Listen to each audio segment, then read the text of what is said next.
Hello student, welcome to Sentences online classes. As you know, we are working from home. Today we will learn 11th biology, next chapter, chapter 4, Animal Kingdom. जो कि बेटा diversity in मतलब unit first diversity in the living world का next topic है, next chapter है, chapter 4 animal kingdom. आओ जानते हैं एनिमल किंगडम में बेसिक फीचर क्या है। एनिमल्स बेटा वो होते हैं जो क्या होते हैं भाई, एनिमल्स देखा जाए बेसिकली मल्टी सेलुलर, और एनिमल्स आर मल्टी सेलुलर। दूसरा कुछ इसमें टिश्यू बेस्ड अलग, कुछ ऑर्गन बेस्ड, कुछ ऑर्गन सिस्टम बेस्ड, अलग अलग टाइप होते हैं। यूकैरियोट्स मतलब एक कॉमन फीचर की बात करें हम लोग, मल्टी सेलुलर यूकैरियोट्स, और साथ में आप ध्यान रखेंगे हेट्रोट्रॉपिक, हेट्रोट्रॉप्स। उसके अलावा मल्टीसेलुलर यूकैरियोट्स, हेट्रोट्रॉप्स, और बेटा ये एडिशनल क्या होते हैं, इसमें सेल वॉल एब्सेंट होता है। इन सभी को उठा के एनिमल किंगडम में रखा गया। फिर एनिमल किंगडम को फर्दर कैटेगराइज किया गया। Animal are grouped on the basis of, कुछ बेस लिए गए जिसके ऊपर एनिमल को फर्दर फाइलम्स में डिवाइड किया गया है। और वो बेस क्या है? फर्स्ट बेस है बेटा लेवल ऑफ ऑर्गेनाइजेशन।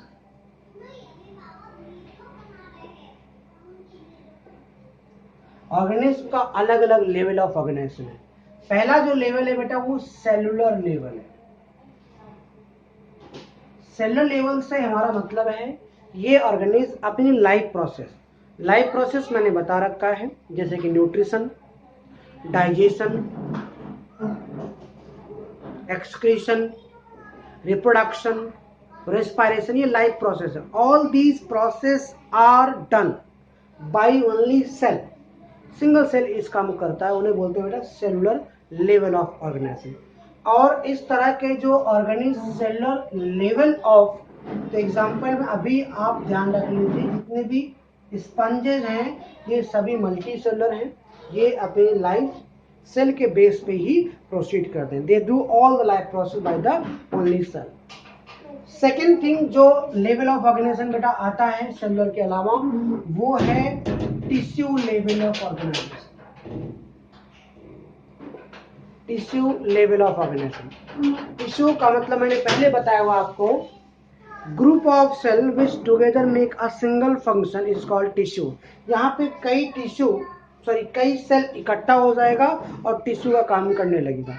मतलब ये ऑर्गेनिज्म जितने होंगे सभी टिश्यू बेस्ड होंगे, मतलब उनमें सेल का ग्रुप मिलकर के उन्हीं life process like respiration, digestion, excretion, reproduction, all these process are occurred या डन बाय देयर टिश्यू। ऐसे ऑर्गेनिज्म को हम लोग बोलते हैं बेटा टिश्यू बेस्ड ऑर्गेनिज्म। जैसे इसके अंदर हमने नाइडेरिया जिसे हम लोग सिलेंट्रेट्स कहते हैं। एग्जाम्पल में आप हाइड्रा याद रखना और एलिया याद रखना। ये वो ऑर्गेनिज्म बेटा जो टिश्यू बेस्ड है। थर्ड जो लेवल ऑफ ऑर्गेनाइजेशन इसमें आता है सेलुलर के अलावा, टिश्यू के अलावा, वो है बेटा ऑर्गन लेवल ऑफ ऑर्गेनाइजेशन। मतलब यहाँ पर अब ऑर्गेनिज्म ऑर्गन के बेस पर रखा जाएगा। ऐसे ऑर्गेनिज्म को आप ले सकते हो बेटा जितने प्लेटीहेल्मिन्थीज के ऑर्गेनिज्म में, सभी प्लेटीहेल्मिन्थीज जो ऑर्गेनिज्म है वो सब बेटा किस लेवल के हैं? ऑर्गन लेवल के हैं। इसमें एग्जांपल आप ले सकते हैं जैसे फ्लैट टेपवर्म। टेपवर्म जो है ऑर्गन लेवल का ऑर्गेनिज्म है। अच्छा बेटा अगला जो लेवल हमारे पास आता है टिश्यू के अलावा, ऑर्गन के अलावा, वो आता है ऑर्गन सिस्टम। क्या था बेटे? Organ system. यहाँ पर क्या होगा? ऑर्गन ग्रुप होगा। जैसे इसमें आप रख सकते हो बेटा एनिलिडा का, आर्थ्रोपोडा का, आर्थ्रोपोडा, मोलस्का, ऐसे सभी ऑर्गेनिज्म को, ये पहला जो बेस है ये क्या है बेटा, लेवल ऑफ ऑर्गेनाइजेशन के बेस पर हम ऑर्गेनिज्म को कैटेगराइज कर रहे हैं। सेकेंड जो बेस, मतलब एनिमल की बात कर रहे हैं हम लोग, सेकेंड जो बेस इसमें रखा जाता है वो आप ले लीजिए सिमेट्री। इस दुनिया में, इस वर्ल्ड में बहुत वैरायटी ऑफ ऑर्गेनिज्म है, बहुत सारे एनिमल्स हैं। कई एनिमल्स ऐसे हैं जिसकी बॉडी में कोई सिमेट्री, कोई इक्वलिटी नहीं होती। मतलब जैसे स्पंज ले लो, स्पंज को कहीं से भी काटो कभी भी इक्वल पार्ट में कट ही नहीं सकता। जब इक्वल पार्ट ना कटे तो सिमेट्री हमारे पास तीन कैटेगरी हो जाती है बेटा। कुछ ऑर्गेनिज्म असिमेट्रिकल होते हैं जिनकी बॉडी में कोई सिमेट्री नहीं होती है, ऐसे ऑर्गेनिज्म को आप बोलोगे असिमेट्रिकल। जो ऑर्गेनिज्म सिमेट्रिकल होता है वो उसमें कहीं ना कहीं उसकी बॉडी को जब आप इक्वल पार्ट में डिवाइड करोगे, जब उसे ब्रेक करो कहीं ना कहीं इक्वल पार्ट्स बनेंगे। तो सिमेट्रिकल भी दो टाइप का होता है बेटा, एक होता है रेडियल सिमेट्रिकल, एक होता है बाइलेटरल। ध्यान रखना, रेडियल सिमेट्रिकल को ध्यान से देखा जाए, जैसे मान लो ऑर्गेनिज्म है, आपने एक प्लेन सिलेक्ट किया, उस प्लेन में जितने भी आप सेक्शन करोगे हर सेक्शन इक्वल हाफ में डिवाइड होगा, इक्वल पार्ट डिवाइड होगा। तो ऐसी सिमेट्री को हम लोग बेटा बोलते हैं कि रेडियल सिमेट्री। और बाइलेटरल सिमेट्रिकल, जैसे ये ऑर्गेनिज्म हो गया, ये इससे कुछ पार्ट यहाँ पे हो गए और ये इसका पार्ट हो गया। अगर आप इसे लॉन्गिट्यूडली डिवाइड करोगे तो जो दोनों हाफ में ईच हाफ आर इक्वल, हर तरीके से इक्वल होगा।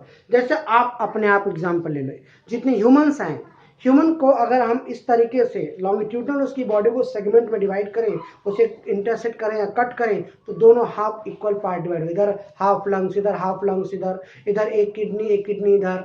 ठीक है बेटा, इस तरीके इंटरनल भी और एक्सटर्नल भी, एक हाथ इधर एक हाथ इधर, एक पाँव इस साइड। इसका मतलब क्या हो रहा है, etch equal part divide into half. तो ये कहलाता है बेटा रेडियल, मतलब बाइलेटरल सिमेट्रिकल। तो ज्यादातर ऑर्गेनिज्म असिमेट्रिकल, जितनी भी आपकी पोरीफेरेंस हैं ये असिमेट्रिकल है, ऑल पोरीफेरेंस आर असिमेट्रिकल। अच्छा बेटा, रेडियल सिमेट्री शो करता है, लाइक सिलेंट्रेट्स जो होते हैं, सिलेंट्रेट्स में वो रेडियल सिमेट्री शो करता है। सिलेंट्रेट के बाद आगे जब हम लोग चलते हैं, लाइक प्लैटीहेल्मिन्थीज है, एस्केल्मिन्थीज है, एलिडा है, आर्थ्रोपोडा, मोलस्का, इकायोडर्मेटा, कॉर्डेटा, ये जो मैं नाम ले रहा हूँ ये फाइलम्स के नेम है। ये जितने फाइलम्स में आप बात कर रहे हो बेटा, ये सभी फाइलम्स बाइलेटरल सिमेट्रिकल है। मतलब अगर इस फाइलम को या इसके ऑर्गेनिज्म को आप लॉन्गिट्यूड में डिवाइड करोगे, दोनों पार्ट क्या होगा बेटा, इक्वल मिलेगा। इस बात को आप ध्यान में रखना, दोनों पार्ट क्या मिलेगा, इक्वल मिल जाएगा। वो होता है बाइलेटरल सिमेट्रिकल। अच्छा, इन चीजों को केयर करेंगे। अब हम आगे बढ़ते हैं, अगला बेस जो हम डिस्कस करने वाले हैं बेटा बाइलेटरल सिमेट्रिकल के अलावा, वो है जर्मिनल लेयर। क्या बेटा, जर्मिनल लेयर। तो दो बेस हमने पढ़ लिया, एक हो गया लेवल ऑफ ऑर्गेनाइजेशन, एक हो गया सिमेट्री। अब बात करेंगे बेटा हम लोग जर्मिनल लेयर का।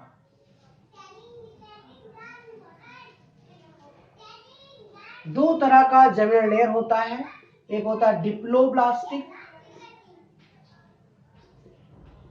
एक होता है ट्रिप्लोब्लास्टिक। डिप्लोब्लास्टिक का मतलब उसके बॉडी में दो ही लेयर मिलेगा, एक्टोडर्म और एंडोडर्म, एक्टोडर्म और एंडोडर्म। जबकि ट्रिप्लोब्लास्ट में तीन लेयर मिलेगा, एक्टोडर्म भी मिलेगा बेटा, एंडोडर्म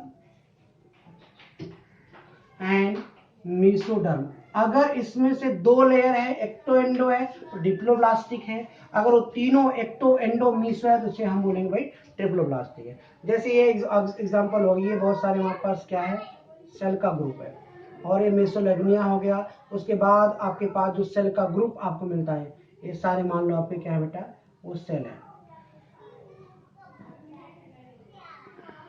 ये इसमें दो ही लेयर है, एंडो एक्टो, तो ऐसे को बोलते हैं डिप्लोब्लास्टिक। तो जितने भी पोरीफेरा है वो डिप्लोब्लास्टिक है, सिलेंट्रेट भी डिप्लोब्लास्टिक है। मतलब उसमें बॉडी में दो ही जर्मिनल लेयर होता है। एक होता है ट्रिप्लोब्लास्टिक, मतलब एक बीच में लेयर होगा, इसके अंदर बहुत सारे वापस क्या होंगे बेटा, इसमें एक्टो के अलावा एक लेयर होता है मीसोडर्म का। क्या होता है बेटा, मीसोडर्म का लेयर होता है। उसके अलावा एक लेयर और मिलता है जिसे हम लोग बोलते हैं एक्टोडर्म। क्या बोलते हैं बेटा, एक्टोडर्म। यहाँ पे 3 लेयर हो गए, इंडो, मीसो और एक्टो। अगर तीनों लेयर मिलेगा तो ऐसे बोलते हैं ट्रिप्लोब्लास्टिक। तो ये बेटा अगला बेस है कैटेगराइज करने का, ठीक है। जर्मिनल लेयर हो गया डिप्लो और ट्रिप्लोब्लास्ट, सिमेट्री हो गई, वो हमने देख लिया। आगे हम एक टर्म की बात करेंगे, सिलोमेट की। सिलोम एक्चुअली क्या होता है, एक बॉडी कैविटी होती है। सिलोम बॉडी कैविटी है जिसमें मिलता नहीं मिलता ऐसे ऑर्गेनिज को असिलोमेट कहा जाता है। तो जो मल्टी सेलर मतलब पोरीफेरा वो असिलोमेट्स है, जिसमें मिलता तो है स्यूडो, उन्हें कहते हैं स्यूडो सिलोमेट। एक होता है बेटा सिलोमेट जिसमें सिलोम मिलता है। देखो पोरीफेरा असिलोमेट हो जाएगा। सीडोसिलोमेट की अगर हम बात करेंगे तो आप इसके अंदर एस्केलमेंथी जो निमेटोड्स हैं वो सीडोसिलोमेट्स होते हैं। उसके बाद जितने एनलिडा, आर्थ्रोपोडा, मोलस्का, एकार्डर्मेटा, कॉर्डेटा, ये सभी लोग सिलोमेट्स होते हैं, ठीक है बेटा। और बेसिस हम डिस्कस अभी करते हैं।